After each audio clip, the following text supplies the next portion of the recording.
खूनी कुआं। सीमा गर्मियों की छुट्टियों में अपनी नानी के गांव आई थी। सीमा नानी के घर पहुंचने के बाद अपनी नानी के पैर छूती है और उनसे आशीर्वाद लेती है। तभी उसकी नानी उससे कहती है, इतनी बड़ी हो गई मेरी सीमा, चल जल्दी से हाथ मुंह धो ले, मैं तेरे लिए खाना लगा देती हूँ। भूख लगी होगी ना? हाँ नानी, भूख तो लग रही है मुझे, आपके हाथ के बने हुए पीले दाल और चावल खाने की। कितना टाइम हो गया है मुझे आपके हाथ का बना हुआ दाल चावल खाए हुए। तू तो नौकरी में व्यस्त थी, तो तुझे कहाँ से टाइम मिलेगा अपनी नानी के लिए? और जब इतने टाइम बाद आई है तो ज्यादा टाइम के लिए रुक कर जाएगी तू। हाँ हाँ नानी, इस बार पूरे 2 महीने के लिए आई हूँ। सीमा की नानी अंदर जाकर उसके लिए खाना बनाने लगती है। सीमा कमरे में अकेली होती है, तभी उसे किसी औरत के रोने की आवाज सुनाई देती है। वो कभी खिड़की से बाहर झांकती है तो कभी दरवाजे से बाहर झांकती है। उसे समझ में नहीं आ रहा होता है कि आखिर रो कौन रहा है। तभी नानी खाना लेकर आ जाती है। वो अपनी नानी से कहती है, नानी, कोई औरत रो रही है क्या? मैं जब से यहाँ आई हूँ तब से मुझे यहाँ किसी औरत की रोने की आवाज आ रही है। हे भगवान, कहीं ये वही तो नहीं? बोलो ना नानी। अरे कोई नहीं रो रहा, ये तेरे मन का वहम है। और तू ना अब खाना खा ले, ज्यादा यहाँ वहाँ की बातों में ध्यान मत दिया कर। जल्दी से खाना खा और फिर मेरे साथ आ जा मेरे कमरे में, दोनों बैठकर खूब सारी बातें करेंगे। ऐसे ही अगले दिन सीमा अपनी नानी के साथ गांव के बाजार जा रही होती है। उसी रास्ते में फिर से किसी औरत के रोने की आवाज आती है। वो अपनी नानी से कहती है, अरे नानी, क्या सच में तुम्हें अभी भी किसी औरत की रोने की आवाज नहीं सुनाई दे रही? मुझे किसी औरत की बहुत बुरी तरीके से रोने और चीखने की आवाजें आ रही है। मैं बहुत परेशान हूँ नानी, आखिर ये कौन है? मुझे लगता है कि सीमा को शहर भेज देना चाहिए, यहाँ रहना उसके लिए ठीक नहीं। नानी बोलो ना, आप चुप क्यों हो जाती हो? सीमा, तू घर चल, मुझे तुझसे बहुत जरूरी बात करनी है। नानी सीमा को घर ले आती है और सीमा से कहती है, सीमा, कल सुबह तू शहर वापस चली जाएगी। अरे अचानक? आखिर क्या बात है नानी, आप मुझे ऐसे जाने को क्यों कह रही हो? मैं बस जो कह रही हूँ उस पर ध्यान दे। तू कल सुबह यहाँ से चली जाएगी, और ये बात मैं कोई मजाक में नहीं बोल रही। तू कल जाएगी तो मतलब जाएगी। अरे नानी, चली जाऊंगी मैं, ठीक है, पर आखिर बात क्या है ये तो बता दो। मम्मी से कोई बात हुई है या फिर मुझसे कोई गलती हुई है जो तुम मुझे अचानक से जाने के लिए बोल रही हो? देख सीमा, रात बहुत हो चुकी है और मुझे इस बारे में कोई बात नहीं करनी।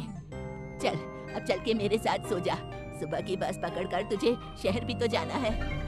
सीमा को अपनी नानी का ऐसा व्यवहार देखकर बहुत ही अजीब लगता है। उसे कुछ समझ में नहीं आ रहा होता है कि आखिर उसकी नानी उसे अचानक से गांव छोड़कर जाने के लिए क्यों कह रही है। ये सारी बातें सोचते सोचते सीमा की आंख लग जाती है और वो अपनी नानी के साथ सो जाती है। ऐसे ही आधी रात को सीमा को फिर से किसी औरत की रोने की आवाज सुनाई देती है। वो उस औरत की आवाज सुनकर बार बार करवटें बदल रही होती है और तभी उसे सपने में भी एक अजीब सी औरत की परछाई दिखाई देती है, जो इतना चीख चीख कर रो रही होती है कि सीमा डरकर उठ जाती है। वो पूरे पसीने पसीने हो रही होती है। वो अपने आसपास देखती है तो घर में बिल्कुल शांति का माहौल होता है। सीमा घबरा जाती है। वो अपनी नानी को जगाने की कोशिश करती है मगर उसकी नानी नहीं जगती। सीमा को फिर से उस औरत की रोने की आवाज सुनाई देती है। आखिरकार सीमा अपने आप को रोक नहीं पाती और वो घर का दरवाजा खोलकर बाहर निकलती है। आखिर ये माजरा क्या है, आज तो मैं पता करके रहूंगी। अब आवाज का पीछा करते हुए सीमा आधी रात को गांव की चौपाल के पास बने कुएं के पास पहुंच जाती है, जहां कुएं की चारों ओर बेड़ियां लगी होती हैं। उन बेड़ियों में लगे हुए ताले के साथ एक लाल रंग का कपड़ा और माता रानी का कलावा बंधा होता है। उस कुएं में से सीमा को किसी के रोने की आवाज आती है। सीमा परेशान हो जाती है। इस कुएं में कौन है? कौन है यहाँ? सुनो, कौन है? कौन रो रहा है? वो चिल्ला चिल्ला कर पूछती है और साथ ही लोगों को जगाने की कोशिश करती है, मगर किसी को भी उसकी आवाज सुनाई नहीं देती। अब सीमा खुद उस कुएं के पास की बेड़ियों और तालों को खोलने की कोशिश करती है और किसी तरह कुछ देर की मशक्कत के बाद सीमा उसको खोल भी देती है। और जैसे ही वो कुआं खोलकर उसके अंदर झांकती है, सीमा उस कुएं में गिर जाती है। इतने में उसकी नानी की नींद भी खुल जाती है और सीमा को पास ना देखकर नानी परेशान हो जाती है। नानी घबराकर पूरे घर में उसे ढूंढने की कोशिश करती है, जिसके बाद उसकी नानी और सभी लोग उस खूनी कुएं के पास जाते हैं और सीमा की नानी कुएं के पास खड़ी होती है। सभी गांव वालों और सीमा की नानी को सीमा के चिल्लाने की आवाज आती है, बचाओ, कोई मुझे बचाओ। मेरी बच्ची, हम आ गए, हम तुझे बचा लेंगे। नानी, मुझे यहाँ बहुत डर लग रहा है। यहाँ इंसान की कटी हुई मुंडिया, हाथ, पैर और कंकाल है और और खून भी है। नानी मुझे डर लग रहा है। आप सब मेरी मदद कीजिए, नहीं तो ये खूनी कुआं मेरी बच्ची को भी खा जाएगा।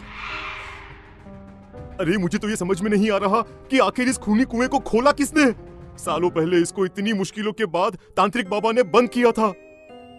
अरे पूरा गांव खूनी कुएं के बारे में अच्छे से जानता है, तो कोई भी जानबूझकर तो ऐसा करेगा नहीं। मतलब किसी ने अनजाने में इसे खोल दिया है भैया।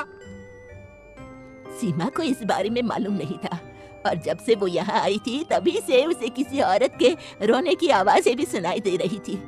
कहीं सीमा ने ही तो उसे नहीं खोला। अगर ऐसा है तो फिर सीमा का बचना बहुत मुश्किल है। वहीं कुएं के अंदर सीमा रोते हुए बैठी होती है कि उसे आवाज सुनाई देती है जो कुएं के बाहर खड़े गांव वालों में से किसी को सुनाई नहीं देता।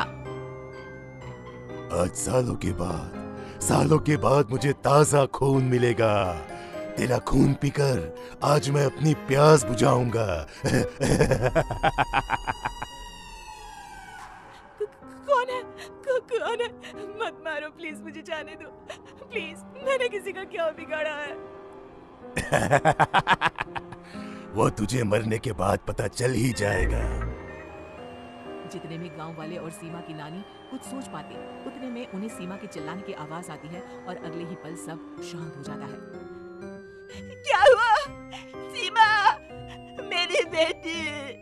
माफ करना बहन, लेकिन अब सीमा वापस नहीं आएगी। हमें एक बार फिर से कुएं को बंद करना होगा। गांव वाले तभी तांत्रिक को बुलाकर लाते हैं। एक बार फिर अपनी शक्ति से तांत्रिक बाबा उस कुएं को हमेशा हमेशा के लिए बंद कर देते हैं और वहां एक बोर्ड लगा दिया जाता है कि यहाँ आना मना है।